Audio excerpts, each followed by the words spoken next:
Hi guys. I'm gonna try to get through. I'm gonna do a couple of videos, one for chapter 9 and one for chapter 10. I'm gonna try to get through them without losing my voice, but it's it's been really difficult with a new symptom that I've come up with here currently. That my throat keeps getting tired. You might have noticed at the end of the last class we had in person, and it can sometimes become really difficult for me to keep talking. So I am just going to go through these PowerPoints, and I'll skip things that I think maybe are a little bit less important, or that maybe I feel like your book explained enough to where I don't need to explain it any further. Okay, so first we're going to talk about chapter 9, which is physical and cognitive development in adolescence. And for this chapter, we're going to talk about the nature of adolescence, physical changes, adolescent health, adolescent cognition, and schools. So the influences on the adolescent include culture, gender, socioeconomic status, age, and lifestyle differences. So considering puberty, so that puberty is a brain neuroendocrine process. It provides stimulation for rapid physical changes that occur in early adolescence. This includes sexual maturation, marked weight and height gains, hormonal changes, and for girls, it includes menarche, which is the girl's first menstruation. Okay, so this chart came from your book, and it talks about pubertal growth spurt. So you may have had this experience growing up, where in adolescence, um, if you were a female, you noticed that females, like males in your class, might have been smaller than you, or on average, they weren't growing as fast, and the females kind of um, blossomed sooner. This is typical. Males and females tend to both follow similar growth pattern lines. You can see where it dips here, raises up, and goes back down. Um, However, females tend to mature about a couple of years sooner than males begin this process. So that's kind of um, the idea. Like you hear somebody say, "Well, girls are seem to be a couple years more mature than boys," and this is kind of the idea we're going with here. These physical changes. Um, Hormones are chemicals secreted by the endocrine glands, and they're carried throughout the body and the bloodstream. So, endocrine system in puberty involves interaction. So, the hypothalamus is a structure in the brain that monitors eating and sex. And pituitary gland is a very important endocrine gland that controls growth and regulates other glands. Gonads are testes in males and ovaries in females. And increases in testosterone and estradiol concentrations are in the body during this time. Timing and variations in puberty. So, basic genetic program hardwired into the species. Okay, so but this is impacted also by nutrition, health, stress, and other environmental factors. Average age of menarche has declined significantly since the mid 19th century, and we expect this to be because of improved nutrition and health. Um, Pubertal sequence also begins boys between 10 and 13 and a half years, and girls between 9 and 15 years. As far as body image goes, there's a preoccupation with body image, and it's very strong in adolescence. Okay, because have you ever heard of the terms very awkward adolescent, or just awkward in the way um, a child is growing, an adolescent is growing? They may not just seem a little disproportionate, and this strongly impacts their body image during that time. Girls are less happy with their bodies and always have a more negative body image than boys. But both boys and girls body images are more positive over time, so that's good. So early maturing boys view themselves more positively and have more successful peer relationships. Late maturing boys report a stronger sense of identity, though, in their 30s. Early maturing girls, however, show greater satisfaction early, but less satisfaction later. Now, early maturation is predicted a stable higher level of depression for adolescent girls.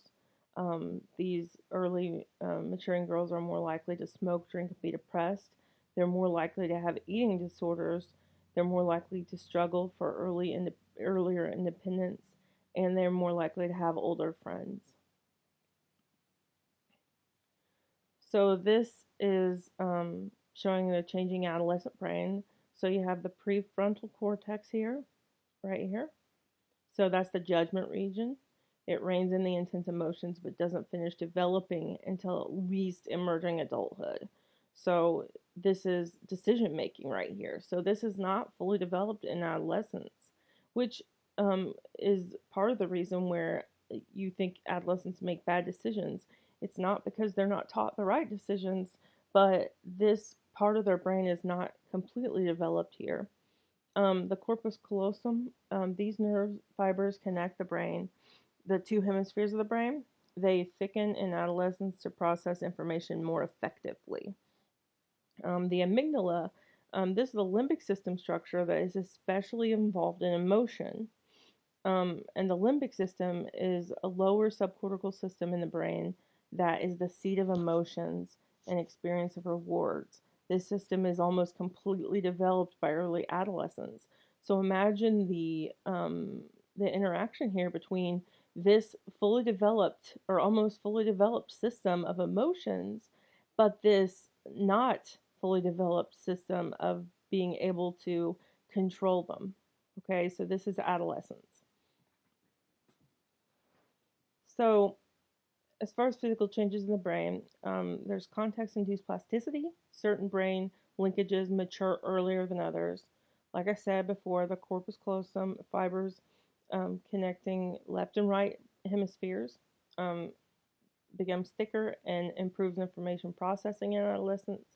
The amygdala is almost completely developed by early adolescence, um, and this also is like the fight or flight response area.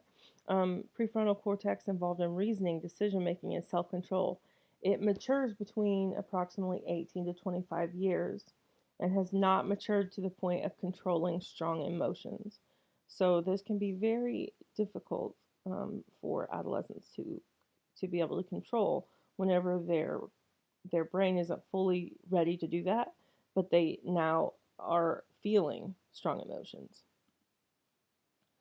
As far as sexuality goes, in developing a sexual identity, adolescents need to learn to manage their sexual feelings. They develop new forms of intimacy. So it goes beyond being a best friend or a close, either same sex or other sex friend. They learn skills to regulate their sexual behavior. Their sexual identity includes activities, interests, styles of behavior, and indication of sexual orientation. Different developmental pathways for gay and lesbian adolescents. So there's diverse patterns of initial interactions. Some struggle with same-sex attractions in childhood. Gradual recognition of same-sex sexual orientation. Timing of adolescent sexual behaviors, becoming sexually active, the role of oral sex, sexual risk taking, and many adolescents are not emotionally equipped to handle sexual experiences. Or, as we talked about, the prefrontal cortex, or to be able to make good decisions, good, well thought out, planned decisions about sexual activity and sexual risk taking. Okay. And also, there's engaging in sports and engaging in sports and risky sexual behaviors among males and females. There's a couple kinds of contraceptive use. There are two kinds of risks: unintended and unwanted pregnancy and sexually transmitted infections. So, but adolescents are now increasing their use of contraceptives, which is really good. We need that planned out approach. But if there's not access to these things for these adolescents, chances are they may just, instead of foregoing sex, they may just forego the contraception. Sexually, sexually transmitted infections, STIs. This terminology has replaced STD. You might know the terminology STD, but it's now considered STI. It's contracted primarily through sexual contact, including oral, genital, and anal genital contact. Let me get a drink, please. Just 1 minute. Okay, throat's already getting dry. I apologize. So, adolescent pregnancy. The U.S. has one of the highest rates in the industrialized world. The decline in overall adolescent pregnancy. There is a decline in overall adolescent pregnancy in the United States. However, ethnic variations in rates of teenage pregnancy. So it's not the same among different ethnicities. And your book kind of differentiates those a little bit more in depth here. There's health and social risks to the pregnancy, like low birth weight, neurological problems, childhood illnesses. Mothers drop out of school and never catch up economically. And as far as sex education goes, abstinence only or contraceptive knowledge programs are, I think, what are current. Contraceptive knowledge programs do not increase the incidence of sexual intercourse. I think abstinence only is more so that I've noticed in schools than actually using contraceptive knowledge programs. But because I think a lot of people, the public, is more concerned that teaching about these contraceptives and teaching about how to protect yourself from either pregnancy or an STI, etc., is going to create more interest in having sex. However, the interest is there already. So this contraceptive knowledge program actually just helps. It does not increase sexual intercourse at all. It's more likely to reduce the pregnancy and sexually transmitted infections. So those would be more helpful than just abstinence-only programs. So birth rates for the U.S. 15 to 19-year-old girls, you can see that it has dropped since we saw a spike in this area right here between 1990 and 1995, but you can see that the trend is going down, right? So that's good. So there's poor health habits are linked to early death in adulthood. These begin in early adolescence or begin during adolescence. There's an early formation of healthy eating patterns and exercise. Doing these healthy eating patterns and exercise can help prevent disability or mortality from many different diseases later on in life. There's increasing numbers of overweight adolescents in recent decades. Individuals become less active as they reach and progress through adolescence.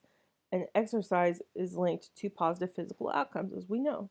I think that in the current society, screen time is a big one that probably impacts an adolescent's health patterns, like not just exercise, but also eating patterns, because sometimes if you're, I don't know about you guys, but if you're into a screen like a movie or even a game, you might be snacking on something, right? So it doesn't always, and not all healthy foods are very convenient. So having a convenient snack nearby is a lot of times going to be processed and it's probably going to be bad for you. So I imagine that screen time is a big factor here. Sleep patterns. So only 31% of U.S. adolescents sleep 8 or more hours a night, which is not healthy. There's inadequate sleep on school nights, um, which we know is bad. We know that's not good, especially um, we hear as parents. You guys may not know this, but as parents, our children when our children are in school, we get emails about different things that are going on, and we hear, oh, tomorrow is when we had the ISTEP test. Tomorrow is ISTEP test begins. Make sure your kids have a good breakfast. Make sure they get adequate sleep and they have water and all these things that parents are expected to make sure their kids have, which is really important. But I'm not sure if these emails necessarily help that. A lot of times it has to do with the availability of the parent at the time, or whether they wake up on time, etc. Um, it says they have sleep deficits experienced, and these adolescents try to make it up on the weekends. So a lot of times, and I know this, I see my kids like to sleep in on the weekends, and I did the same thing growing up. Part of that for kids today might also be the fact that during the week they are so busy with all these different activities that the schools want them to participate in, and they also want to be a part of, such as after school sports, different clubs, etc. Um, the leading causes of death in adolescence are unintentional injuries, homicide, and suicide. So substance use and abuse. So illicit drug use has declined recently. Marijuana is the most widely used, and the use rates of that are increasing. Alcohol and cigarette consumption has declined, thankfully. There's special concerns for adolescents who begin to use drugs early in adolescence or even in childhood. Parents and peers also play a role in substance use. Educational success is a strong buffer for drug problems. So, drug programs, some students, especially in certain areas, may start drug use even in childhood. So it's important to really have this drug education program throughout their life in school. So trends in drug use by the 8th, 10th, and 12th grades, you can see, so this says trends in the percent of U.S. adolescents who have used an illicit drug in the last 12 months. So you can see this was in 1974 and 2016. You can see this is where this is 8th grade, 10th grade, 12th grade. So they don't seem to have data on these two prior, but you can see the trend line almost goes together with these different grades, um, even though obviously they're at different levels, with seniors having a higher percentage, and then 10th grade, and then 8th grade. But the trend lines are similar. So culture and society do have some type of impact on this illicit drug use. As far as eating disorders go, anorexia nervosa is a relentless pursuit of thinness through starvation. And I want to also mention here, because I mentioned before, my son did have an eating disorder, and he would not eat nearly what he needed to eat. Um, so it's not about never eating. He was starving himself because he was only eating a little bit per day, and he limited his food choices. He would eat the same exact food every single day.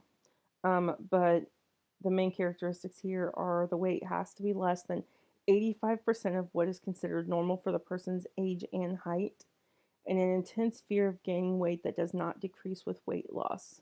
So no matter how much weight they lose, they always seem to pick out something. They are scared that they're going to get fat. They have a distorted image of their body shape, and this is um, this is an intense fear, okay? This is, or an intense distortion. So, um, for example, um, my son had focused on different parts of his body, okay? Like he didn't like the way his arms looked, or he didn't like his chest. He wouldn't even go to a pool without his shirt on. He didn't like it. Um, he just had a very distorted view of what his body actually looked like. So my perception of seeing him very thin did not match his perception, even though he was already um, below, getting below weight, right? So that's really important to understand that no matter no matter what anyone would say to him, or a person uh, with these eating disorder, it could not he could not see our view, right? Because he saw only his view. All right. So, and this is also 10 times more likely to occur in females than males. Now, I want you to also understand, like I mentioned before, my son um, my son has more of a uh, feminine tendencies, he has a feminine brain, right? So to me, this makes sense, and I would say that by research judgment, he would be considered male. However, to me, it makes sense for him to have this, even though it's or it's less common in males, because he has more feminine tendencies. So bulimia is individual consistently follows a binge and purge patterns. They're preoccupied with food. They have an intense fear of becoming overweight, just like people with anorexia. Depressed, anxious, again, distorted body image, and but they typically fall within a normal weight range. So, as far as adolescent cognition goes, Piaget's formal operational stage is ages 11 plus. Um, they they start to believe, or start to think more abstractly. They can consider abstract propositions, hypotheses, hypothetical events, make believe things, um, make believe situations, things like that. Um, they have increased verbal problem solving ability. They can think about thought itself, so metacognition, um, and thoughts of idealism and possibilities. And they have just a more logical thought pattern. So it's called hypothetical deductive reasoning. It's creating a hypothesis and deducing its implications. And that's very important. But the problem is not everybody reaches that.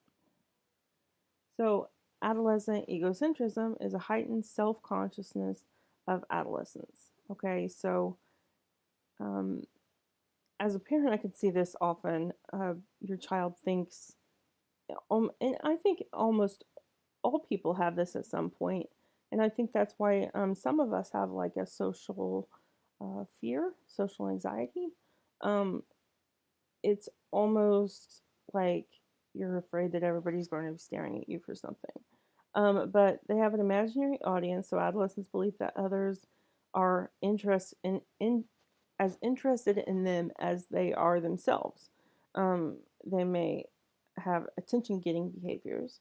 Um, a personal fable involves a sense of uniqueness and invincibility. Like in your book, it mentioned a conversation between two females who, oh, I won't get pregnant. That's not going to happen to me. So that's common, and that's personal fable.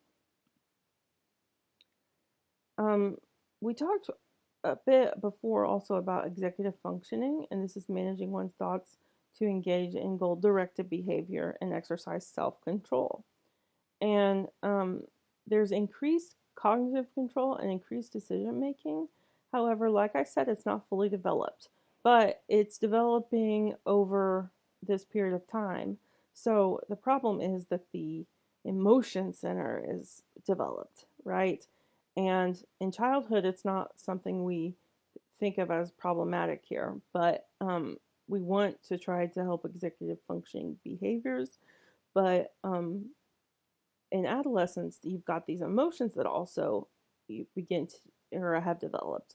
So the executive functioning, then it seems like sometimes that adolescents might be just making poor decisions because they don't have this developed executive functioning area, right? So one of the most problematic things as an educational psychologist that we focus on is the transition from like elementary to middle school. There's a huge issue with education there. There's usually a drop in, here we go, drop in school satisfaction. There's also a drop in achievement levels a lot of times.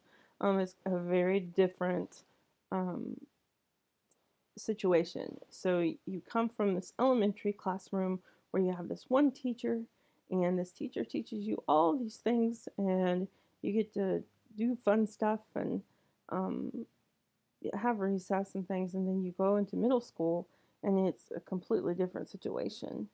And there's this phenomenon, it's called top dog phenomenon, where you're moving from elementary, where you were in the top position in elementary school, then you're moving to middle or junior high school, and you're the lowest, right? You're again the youngest. And again, this is similar to moving from high school to college. So you went from being a senior in high school and you were just the top dog, and then you went to college. So then you're freshman, so you're the youngest there.